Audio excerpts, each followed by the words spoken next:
Showing up with God has changed how I look at weight loss. It has changed the outcome. I lost 70 pounds. I reversed my type 2 diabetes with God, really. I started showing up with God. That's what's so different about my journey this time.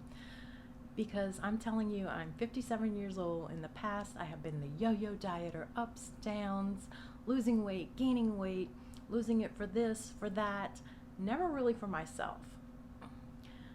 I got a request to share how I lost 70 pounds, so I'm super excited to talk about that. I'm Debs. If you haven't already, subscribe to my channel and tap on that bell so you can get the notifications for my Tuesday uploads. I was type 2 diabetic in 2016. I got a phone call from my doctor. It was very, very upsetting. It really took me down because I was not expecting to hear other than some expected news that I was not only obese, I was type 2 diabetic. It really took me down. It took me down hard. You see, my dad was diabetic. He was overweight. He was morbidly obese.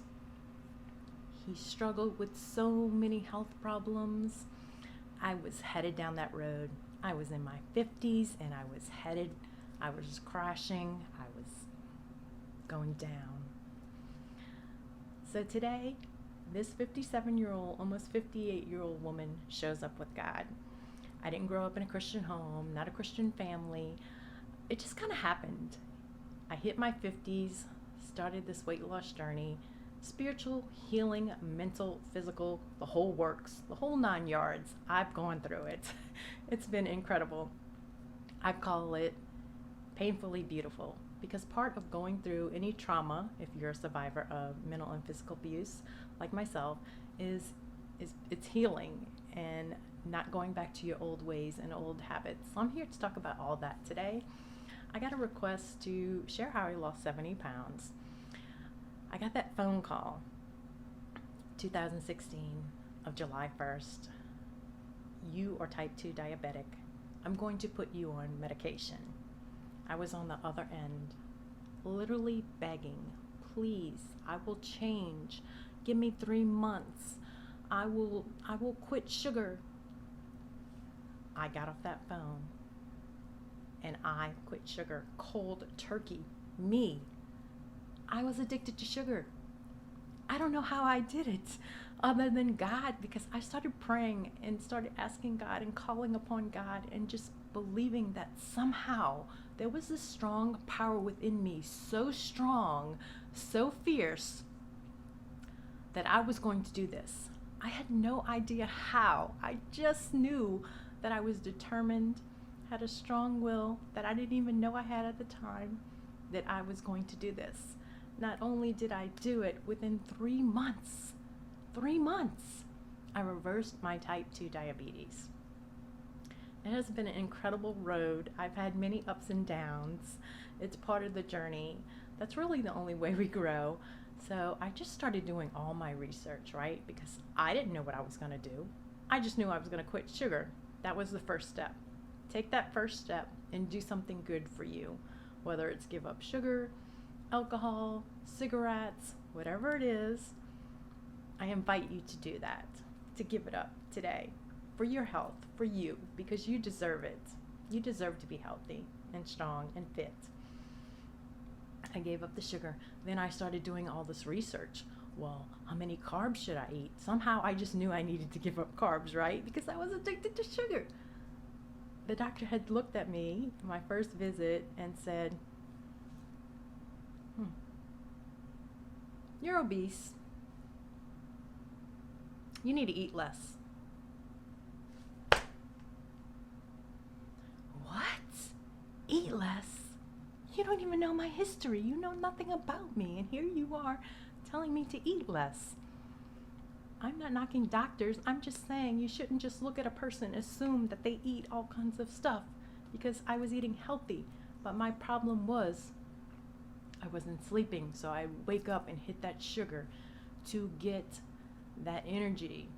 And I could give up food easily and not eat food, cake, was for me and everything else, all that sugar and that carbs that I was consuming.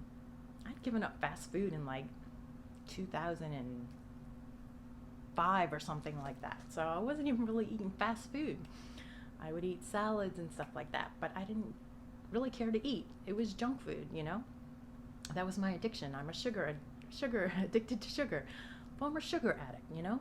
I grew up, if you're a survivor of mental and physical abuse like myself, married at a very young age, I turned to sugar. That was my nurturer. That was my comforter. That was everything to me. I was not originally, when I was younger, I was very tall and thin. I'm about 5'9" and a half. Then I was about 5'10" and a half, shrunk a little. And I was very tall, didn't feel good about myself, didn't care for myself. So I started this journey of giving up sugar, carbs, doing research. I turned to God to get me through this time. The sugar withdrawals were probably about 3.5 weeks. I was very emotional, moody. I would just cry for no reason. I was not too nice at times.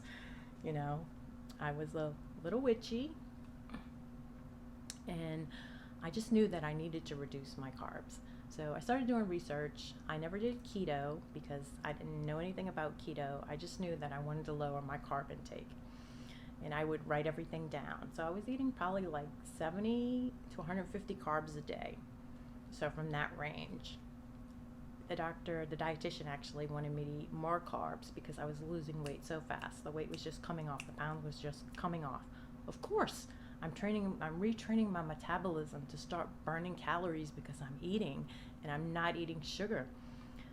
So of course I'm losing weight. She even did some extra tests on me to make sure that I didn't have an overactive thyroid. That's how fast I was losing weight. That's incredible, right? I mean, I went from being thin as a child, as a teenager, to being fat in my 30s and 40s and 50s. I'm 57, going to be 58 this year. And it's been an incredible journey. And for me, it's showing up with God. Even when I'm hitting a spin class, I pray because, I have these aches and pains, arthritis in my knees from doing 7 years of step aerobics. I messed up my knees and multiple accidents. So I have arthritis in my neck and a bone that shifted. So for me to show up, even when I'm in pain, to show up is incredible because I'm praying. I'm saying, God, give me the strength, give me this power. I'm calling upon God and Jesus and asking God to send his angels, everything that's going to give me this power to do this, to accomplish this. And I hit 1 hour spin classes, and I give it my all, and I go strong and I go heavy because I have to have really heavy resistance so my knees don't buckle. And when I was going through the weight loss journey, I got too thin. 70 pounds for me did not look good. I got too thin. My arms were skinny. I haven't started the gym yet. So my arms got too thin. My legs were about 19 inches. My thighs are about 23.5 inches strong now because it's so important not to focus on being this thin, twiggy person because it didn't look good on me. I don't even have any pictures of my backside, my butt, because I didn't like it. I've always had I went from being extremely flat as a board, people used to call me beanpole, to having a butt, right? And then when I lost 70 pounds, I lost my butt again, and and I was so small that my pants would just slide down, and I had to keep getting smaller sizes. I got down to about a size 6, women's US size 6. And consider I'm like 5'9", like I said, 9.5, 5'10", it didn't look good on me. I love that I have a flatter stomach. That looks good. I love that. I feel that when I start eating more carbs, I get that bloating. So that's some stuff that I'm working on, and you can lose weight. You can do it. For me, it's praying. It's showing up. I don't know what came over me. It's like I started my journey in July 2016, like I said, and I went through periods of emotionally healing from trauma and went through meditation period and less exercise, and now I'm just so enthusiastic about going to spin class and hitting that gym and doing battle rope class Battle rope class is tough, y'all. It's hard and I love it. I love showing up for it.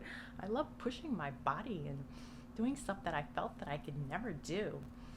So to share a little more about how I lost 70 pounds, I went from not eating to eating every 3 hours. I would set like an alarm. I would eat something healthy, whether it would be a snack, because I grew up when you didn't eat healthy fats. You were doing the low sugar, no fat, fat free, fat I don't know what, and you didn't want that in your body because that was supposed to be bad for you, right? All the healthy fats. So now, I started eating avocados, extra virgin olive oil, raw nuts, raw seeds, healthy nut butters with no sugar, no salt, Ezekiel toast, salmon, fish. I did eat a little turkey, chicken back then. Now I don't really eat meat anymore, but I do eat fish sometimes. I'm still working and figuring things out. And when I went through this healing, I kind of gained some weight back, right? Because I was turning to what was familiar, the sugar. I had something really going on in my life at the time, and I didn't know how to deal with it. So I turned to my old habits. So it's part of the journey is what I call painfully beautiful, because when you're going through healing, when you can get through that light, when you can get through that darkness, you get through that darkness and there's this beautiful light at the other side. And I see so much stuff now that I couldn't see then, because when you're in the struggle, when you're in the pain, you're in the trauma, you going through it, you are, you can't see the light at the end of the tunnel. Now I can see so much stuff about myself now, about how I show up with God, whether it's healing the gym, whether I'm struggling with something, I'm always praying, asking for God, calling upon God, asking for God's help. And it's just been a journey, it's been incredible and beautiful, and I'm working on finding more happiness, because my dad, he dealt with mental illness, and my little brother did, and just so many health problems because of the way he ate. And I work on my happiness because it's important to pull yourself back up when you're down. But eating and focusing on what you're eating and eating healthier and making more healthier choices is so important, to make it a lifestyle, to make it something that's sustainable. Like if I go to a party, and I've done this, when I was losing that weight and that weight was dropping like this, if I was showing up at a wedding, I had my own food packed in the car and I would go and eat my own food. That is extreme. That is dedicated. That is, I'm going to do this, right? No matter where I was going, I had my own food packed. And, sometimes you wanted the other food. Sometimes I would eat some of it. But I was really dedicated and determined, and I just knew that I was going to do this. I would have had moments where I would walk by a mirror and look at myself and say, walk by and catch a glimpse and hear mentally, you're still fat. And I was not fat. I was skinny. I was looking good. I looked amazing. But we all go through that old thought patterns. It's not always our own thoughts, but we're heard so many mean things. Like when I was thin, when I got married at a young age. So, mental and physical abuse, part of that is emotional abuse. So I would hear, like, if I was on my, period, I would hear, oh, your stomach, oh, you're fat, you're ugly, stuff like that. I'm so glad that I can talk about that now. So if you're going through that, don't listen to that person. Even if it's your own thoughts, know that you're beautiful, you're amazing, and you can overcome so much. And you got this. You can do this. I believe in you. And I'm so grateful for that person that asked me to share how I lost 70 pounds. So I'm going to be talking more about that. I'm going to go through all my old research, all the stuff that I took notes on of how I got to where I am. And just sharing more of myself with God. Showing up with God, fitness with God. Thank you for joining me. Remember to subscribe and join the tribe. Stay strong, my friends. You got this.